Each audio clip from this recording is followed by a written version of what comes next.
వైఎస్ఆర్ కడప జిల్లా ప్రొద్దుటూరులోని CNR nursing home ఆసుపత్రిని deputy DMHO వైద్య అధికారులు సీజ్ చేశారు.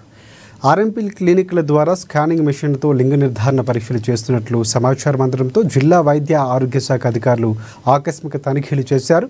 4 సంవత్సరాలుగా సిఎన్ఆర్ ఆసుపత్రికి రిజిస్ట్రేషన్ లేదని, గతంలో హాస్పిటల్కు ఎలాంటి పర్మిషన్లు లేవని అధికారులు నోటీసులు పంపించినట్లు గుర్తించామన్నారు. ఈ నేపథ్యంలోనే హాస్పిటల్ను సీజ్ చేస్తున్నట్లు పేర్కొన్నారు. లింగ నిర్ధారణ పరీక్షలు చేస్తున్నట్లు రుజువైతే కఠిన చర్యలు తప్పవని అధికారులు హెచ్చరించారు.